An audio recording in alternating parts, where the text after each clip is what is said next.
Robert Macanasia. We're up here in the balcony looking out to in Thailand. This is the dark side of Pattaya. You want to look around with me?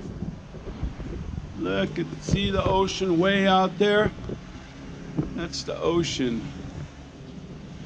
Look at the view today. There's such a nice view. Very beautiful view. Well, the reason why I'm doing this video is, are you sick and tired of the visa problem in Thailand? I am, and I haven't been here that long. You know, I went to Vietnam and I came through the airport about, I don't know, 10 days ago. And usually, this was in the night, the airport's usually crowded. My wife and I and just a couple of us were the only Americans or, you know, Vietnamese, or I think one other UK or Australia, I don't know where he's from, but on a few other rows there was full of Indians. Tourism seems to be going down here. I don't understand it. They don't want us here or what? Well, make a long story short, they fingerprinted me. They put my left hand in, then I took it out. She made me put it in again. I did it again, and I took it out. She goes, do it again. Did it again. I did this each 3 times. Here goes a motorcycle. I did each hand about 3 times. Then she goes, I want your thumbs. Put them in. I put my thumb in. Do it again. Do it again. Straight harassment, man. I felt like I was harassed. And my wife went through the other aisle because there's nobody there. She was out waiting for me. And I'm always nice. Sawasdee krap, how are you? Hello. Never rude. I don't have a mean bone in my body. And I'm here in Thailand, and I want to tell you, before I came, I was talking to a guy in Vietnam. He used to work here in Thailand. He's from Germany. He was working here for a while, and he wanted to retire here, but he says for him to quit working and get a retirement visa, they want 800,000, and every 90 days he has to do a check, and then they're talking about medical and this, and he says, you know, he doesn't feel welcome here anymore. You know, he just feels like it's a cold shoulder. Well, he's in Vietnam. He has he's in the Long An area. He has a room he rents at a hotel. He pays, I didn't understand, I think it was $275 or $300. He showed it to us, a nice, big, spacious room. TV, air conditioner, Wi-Fi, and, you know, the 3S bathroom. All that for the same price. Don't charge electric or anything. And down the street you can walk and get food. There's vendors. 1 mile away or less there's a grocery store where you can get meats or whatever. You can make sandwiches, many different things. Or you can buy hamburgers or fried chicken or whatever. But he's telling me he came there, they gave him 6 months on entry. While he was there, he was on the internet. He applied for another job like he was doing here in Thailand. Same, basically almost the same. I don't want to say what it is because he asked me not to or say his name. But he's working for a company now. Well, the company got him some kind of work visa or something in Vietnam. They're taking care of his visa. But he says when the job comes to an end, he's going to retire there. If he marries a Vietnamese lady, he can get temporary residence, or if he has a certain job, he continues to work in a certain type of job, you get temporary residence in Vietnam, like teachers or lawyers or a few other things. You can get temporary residence. I can get it because of my wife's Vietnamese, but I just do 6 months because I come there, I stay a month or 2 or 3 or whatever. I come to Thailand for a month, I go back, and it's pretty good. But anyways, he's very happy in Vietnam. He says that people are friendly and everything. And then in Da Nang, they have an area up there with a lot of expats. You know, some are coming from down here up there, because I was reading some comments I got. And Some are living up in Da Nang. They're in these hotels or hotel/apartments. You can rent rooms there, and it's very inexpensive to live 1, 2, 3 blocks away from the beach. Da Nang has a big area. They got some pretty nice beaches there, because I go up there too sometimes with my wife. Make a long story short, I think Vietnam's going to be the new Thailand. A lot of people are getting tired of it. I am.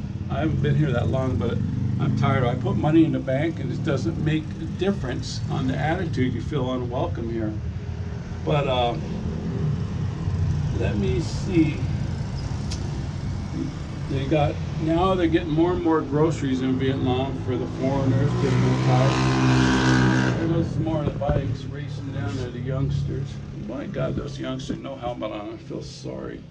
But anyway, you can rent motorbikes in Vietnam, and I've driven all over there. I have an international license I carry, and I've never got stopped one time in Vietnam. I've been by the cops, through the roadblocks. They don't stop me. But anyways, the cops don't bother me. And some more of the youngsters on their bikes. Sorry about the noise. But let me see, what else we need to talk about? Yeah, Thailand has nice beaches and stuff. So does Vietnam.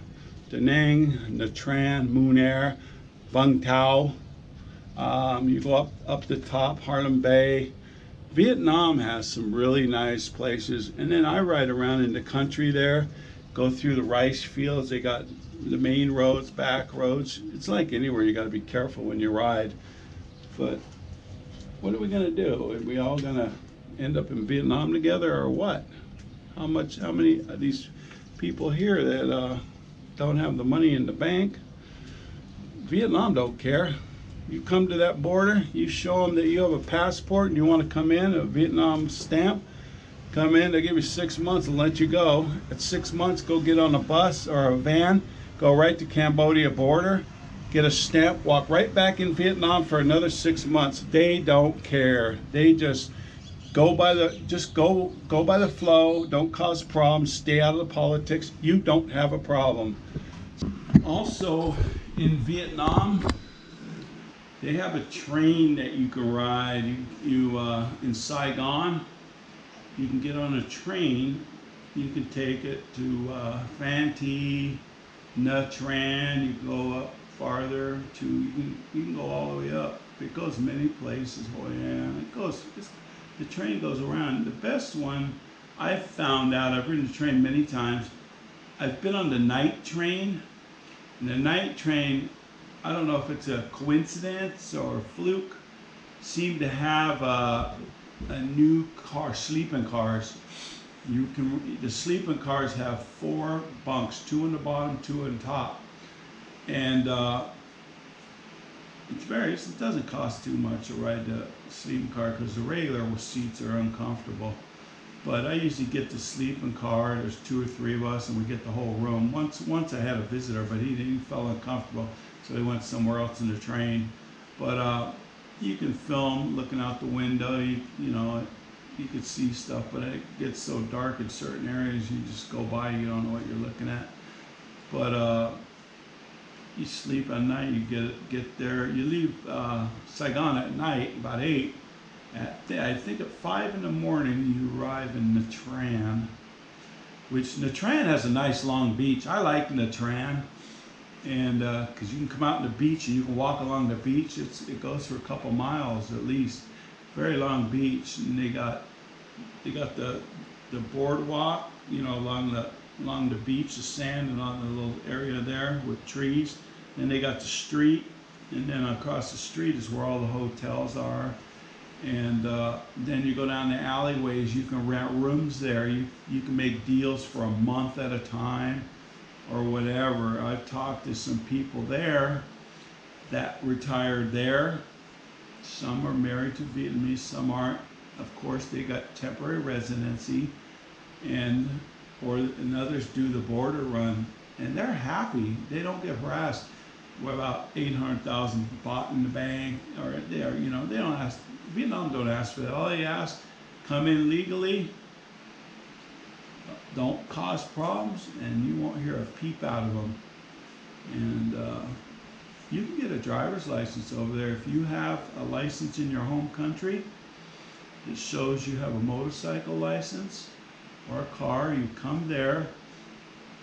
I'm pretty sure they ask for an international license too. I'm not 100% on this, but you can get a Vietnamese license. You don't have to take the driving course if you have up-to-date license for motorbike. If you don't have a motorbike license and you want to get one, you're gonna have, they have a course that you drive on. It has circles, you make the figure eights, and you go down the lines, because right by our house over there, my wife's house, they have a place where they do the testing in Long Island, and I go there just to play on the course, and it's very easy. You know, Vietnam's not a complicated state. People are afraid to go there because the war years ago. It's a different apple. It's very, very peaceful. You don't. It's like being in Thailand. You don't go cause a problem with Vietnamese, and in Thailand you don't cause problems with the Thai, because you know what's going to happen. It'll be you and the Thai or you and the Vietnamese. Next thing you know, there'll be 5 or 10 of them on you. You know, it's the same everywhere. You know, and I've never had any issues everywhere. I just mind my own business. I respect where I'm at, and I enjoy Thailand, but I just don't like the way it's become in the last, I don't know, wow. Since I've been here, I noticed a big difference. I haven't been here this long, but about a year or less, and things have changed a lot. So my advice, go check out Vietnam. Go to Da Nang, a lot of expats there. Ho Chi Minh City, Saigon, it's a little expensive to live there. That's like the tourist attraction. It's expensive to live there. You go like on the outskirts, you want to live in the country, you can find places cheap there. Go to Nha Trang along the beach, you can find places there. Moon Air, Phan Thi, Moon Air, you can find places there. You go up all the way up to the top, Harlem Bay, up around there. You can find places there where people have apartments for rent. Just a matter of talking to people, asking questions, and finding a solution and answer.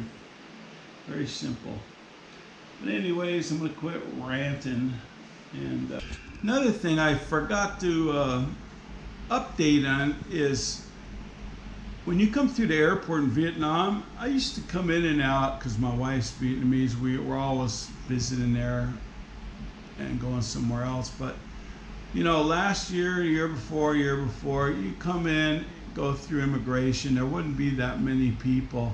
Now, recently, with all the stuff going on in Thailand, it seems like immigration's picked up a lot in Vietnam.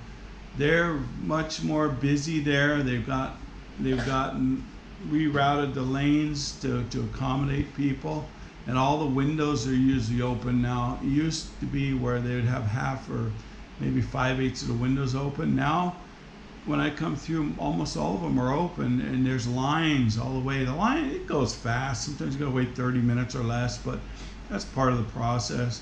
But there's more and more tourists going to Vietnam now from different countries: UK, Australia, Russia, Ukraine.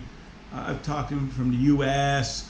I talk to a lot of people, especially where I stay in Vietnam. My wife has a place, Saigon and in Long An.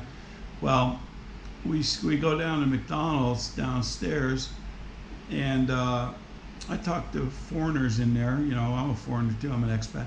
And I like to know where they're from. I've talked to them from Ukraine, from US, from Russia, let me see, Australia, almost everywhere. Denmark, many places. People don't want to come here anymore because of the problems. Vietnam is, you get more for your buck in Vietnam too. Your dollar goes way farther in Vietnam than it does here. And I'm just showing you what I've learned, sharing with you what I've learned from talking to people, my experiences and others. And that's all I'm trying to do is share. So anyways, Robert back in Asia. hit the like and subscribe button, and let me see what else I can figure out here for stuff to help people about Vietnam and or whatever. I'm not a professional, but I'm just trying to help my experience. Bye.